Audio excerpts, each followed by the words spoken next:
1998, Francia gana el Mundial de Fútbol. José Saramago gana el Premio Nobel de Literatura. Sale a la venta el videojuego The Legend of Zelda Ocarina of Time para Nintendo 64, considerado uno de los mejores juegos de la historia. En el cine sale Mulan y en Canadá hallan el mayor coprolito de dinosaurio del mundo. O sea, un pedazote de fósil de excremento, posiblemente de un tiranosaurio rex. Y mientras todo esto sucedía, Scott Hahn publicaba uno de los mejores libros católicos que puedas leer hoy en día. Un padre fiel a sus promesas.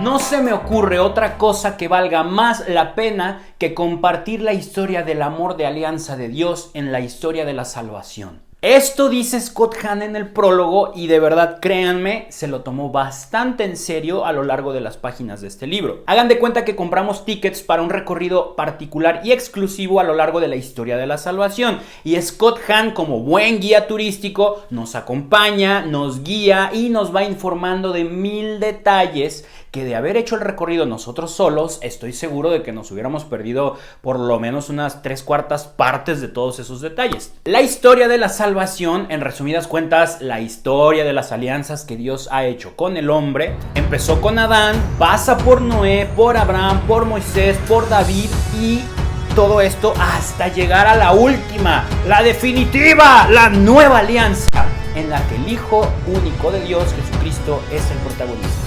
Antes de comenzar a ver los capítulos del libro, creo que es importante que tratemos de tener en claro las diferencias entre una alianza y otros conceptos similares como un pacto o una promesa. La palabra convenio procede del término latín convenire, que significa juntar o acordar. En español implica un pacto formal, solemne y vinculante entre dos o más partes, cada una de las cuales debe de sujetarse a los fines del acuerdo. Ateniéndonos a esta definición, un convenio es semejante a un contrato. Pero en términos bíblicos, los convenios o alianzas implican mucho más que los contratos. Aunque son varias las diferencias, aquí solo abordaremos dos. Por una parte, los juramentos solemnes frente a las promesas privadas y por otra, el don personal frente al intercambio de bienes. Un contrato, en primer lugar, se establece mediante una promesa, mientras que una alianza se establece mediante un juramento. En una promesa nos comprometemos, te doy mi palabra,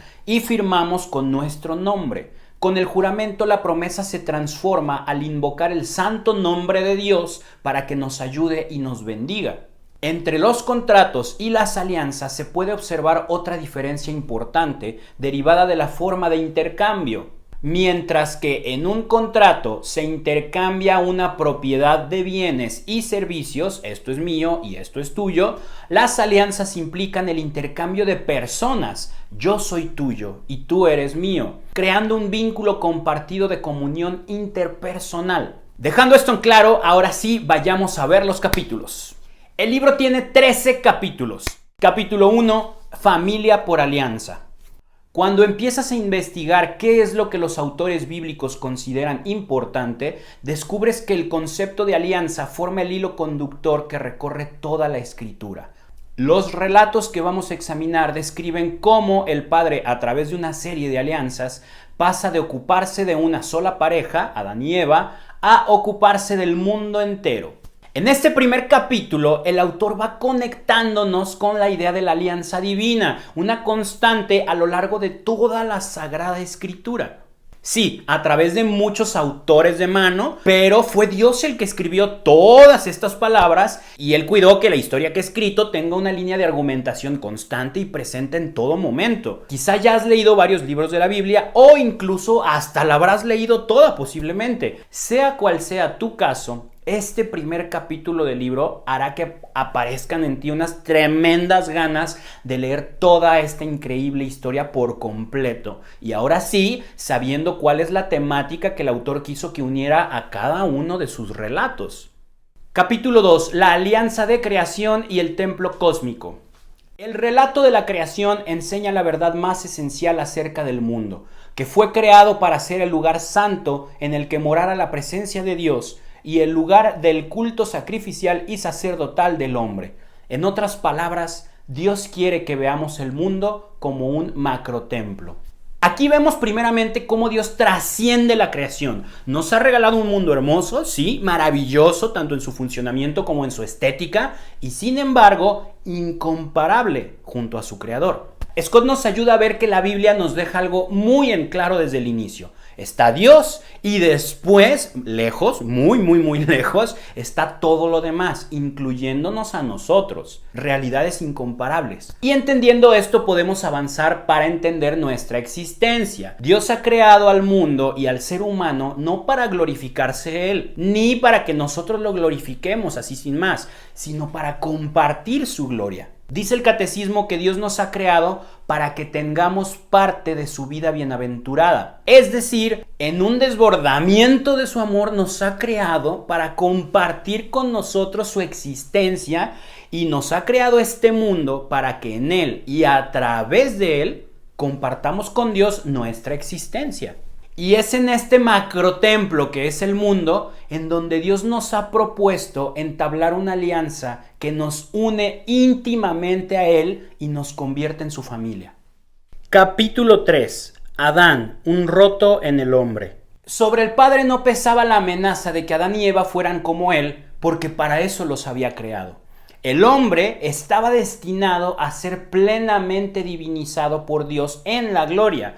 Por la seducción del diablo, Adán quiso ser como Dios, pero sin Dios. La mayoría de las personas en todo el mundo conocemos, aunque sea de manera superficial, el relato de Adán y Eva con la manzana prohibida. Una historia como esa puede generarnos muchas dudas. Hay muchos cabos sueltos y podría parecer que Dios dejó un gran peso, la divinización de la humanidad, atado a un frágil y pequeño hilo, un solo ser humano imperfecto y recién creado. Pero todo este asunto del árbol, del jardín del Edén, de la serpiente, de Adán y de Eva, tienen un contexto y un detrás de cámaras que es difícil de ver cuando uno lee el Génesis sin acompañamiento. Dios contaba con Adán para ser el rey y sacerdote de la humanidad, y su caída implicó mucho más que una mera desobediencia a su creador. Él ya había pecado incluso antes de comer de la manzana. Al no decidir, decidió, y sus actos rompieron la primera alianza que Dios hizo con su creación más amada. Capítulo 4. Hasta aquí hemos llegado.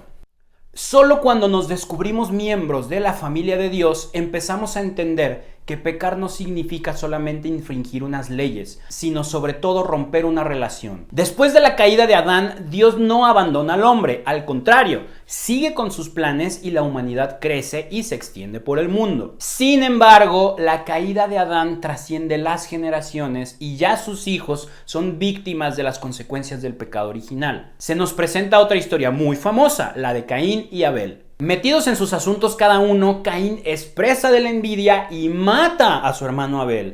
Esto obviamente provoca una ruptura más en la relación del hombre con Dios y claro que implicará consecuencias abrumadoras. Luego parece que Dios llega a su límite con nosotros y se viene el diluvio. Prácticamente Dios formatea todo el sistema y reinicia la creación renovando la antigua alianza. Solo que ahora, en vez de hacerlo a través de un solo matrimonio, lo hace a través de toda una familia, la familia de Noé. La familia humana comienza a crecer nuevamente, pero los cimientos que la sostienen ya han sido dañados desde su raíz. Y esto traerá consecuencias tarde o temprano. Traiciones, desobediencias y un montón de cosas bien torcidas son parte de este temprano episodio de la historia de la salvación. Segundo intento y segundo fallo de nuestra parte. Mantener en pie nuestra alianza con Dios parece mucho más difícil de lo que pensábamos.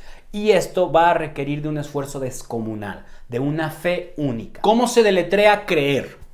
En la oscuridad de la noche, Abraham contempló la visión de una hoguera humeante y una llama de fuego que pasaba entre las mitades de los animales. La hoguera y la llama representaban al propio Dios. Ese ritual era un antiguo juramento que significaba: quede yo partido en dos como estos animales si no cumplo la alianza que he prometido. Lo que Dios le estaba diciendo a Abraham era que, aun siendo Dios, accedía a quedar partido en dos si no mantenía su promesa.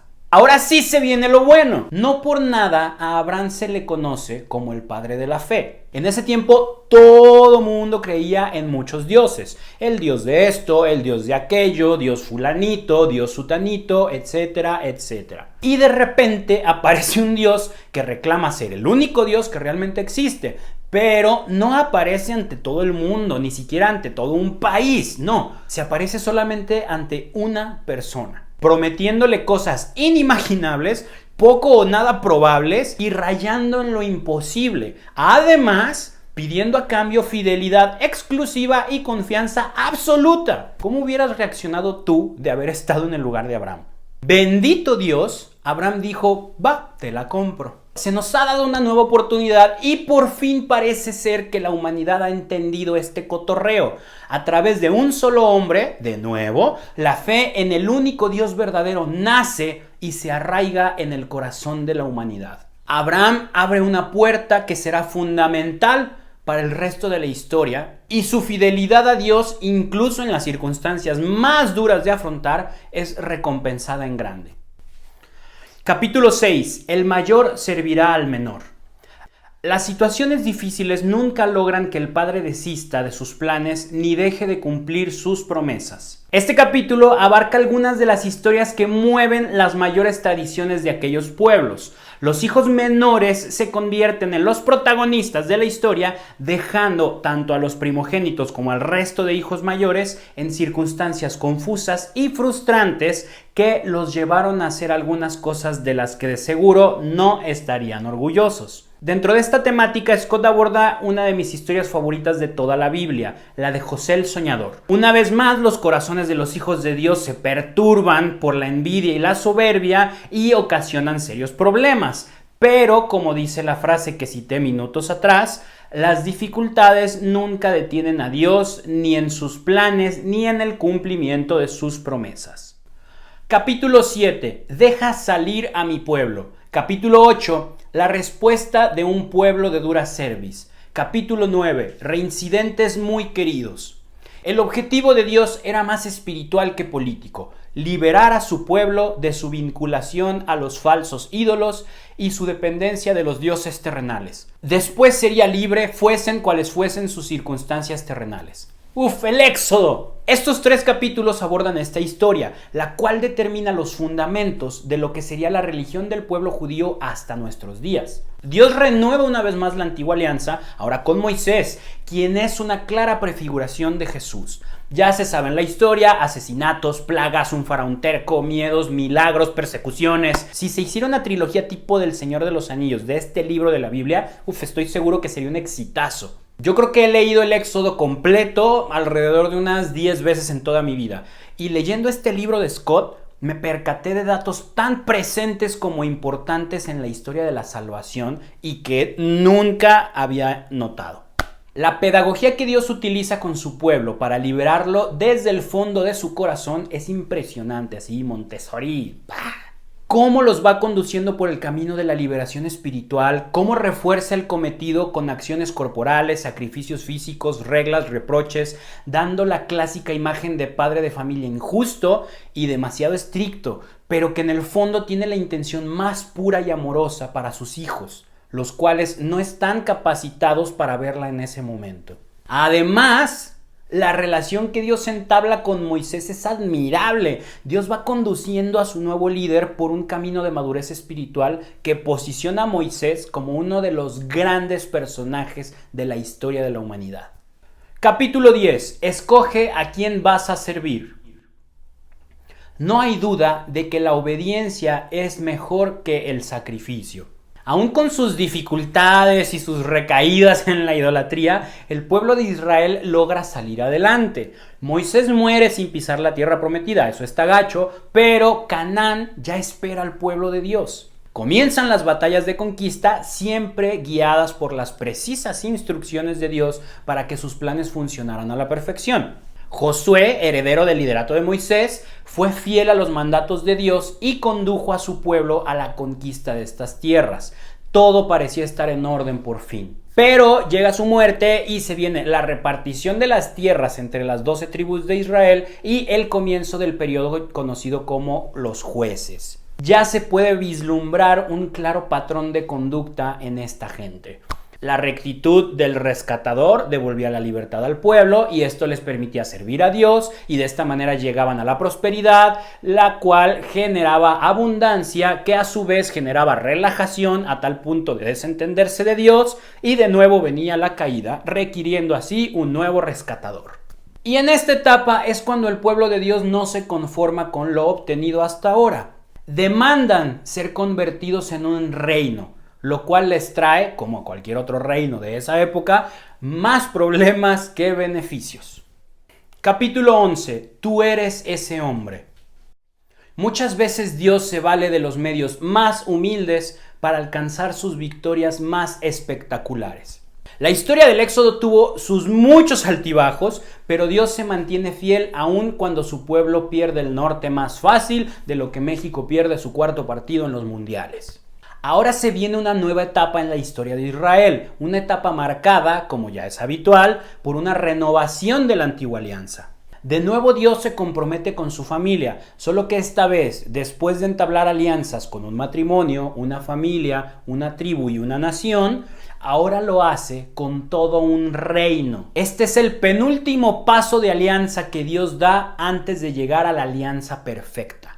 David, aquel pequeñito valiente que venció en batalla al gigante Goliat, ese que la tradición mexicana dice que cantaba las mañanitas, es el elegido por Dios para entablar su alianza con la humanidad. De nuevo, como el sello característico del director de estas distintas historias, David es el hijo menor y deja de lado al primogénito y a sus hermanos mayores para tomar las riendas del reino de Israel. Fue un gran rey y uno de los hombres más justos ante los ojos de Dios.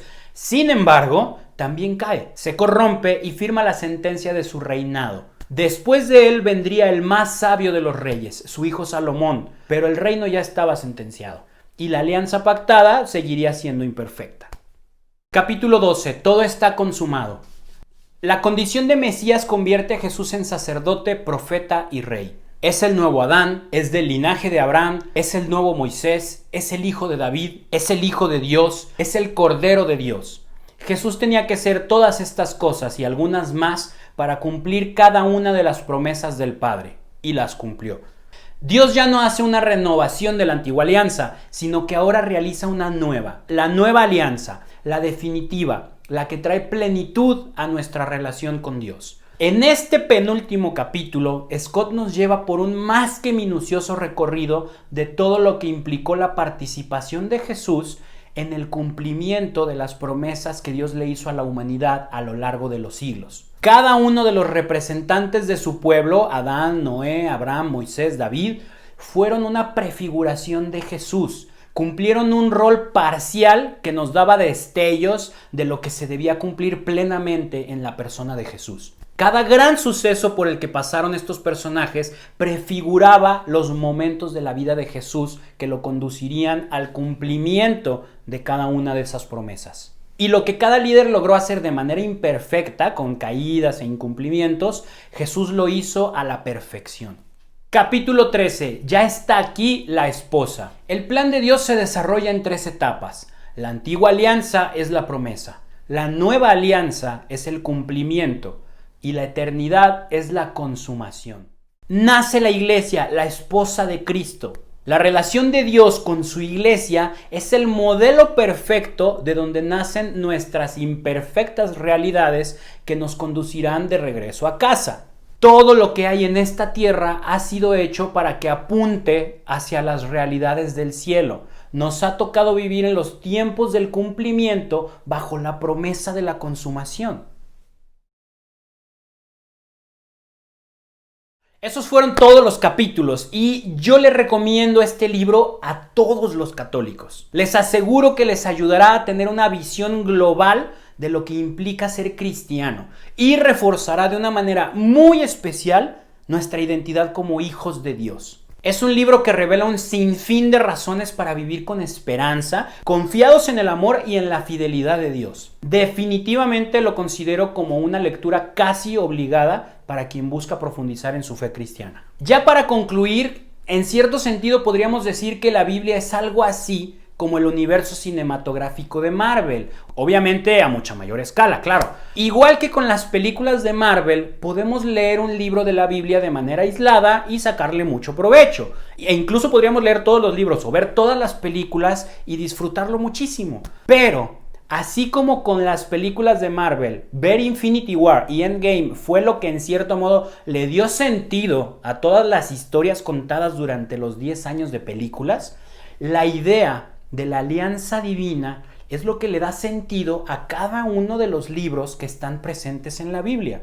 Si no viste las 2 últimas películas, te aseguro que por más que hayas disfrutado el resto, te has quedado fuera del entendimiento pleno de la historia que se quería contar. Y es igual con las Sagradas Escrituras y la Nueva Alianza. Si no tomamos en cuenta este hilo conductor que une todos y cada uno de los libros de la Biblia, podemos tener por seguro que nuestro entendimiento y nuestra vivencia de las promesas y el llamado que Dios nos hace nunca será pleno. Bueno, pues aquí terminamos con este nuevo libromentario. Es todo lo que tengo que decirles de este excelente libro. No duden en leerlo en cuanto lo tengan en sus manos.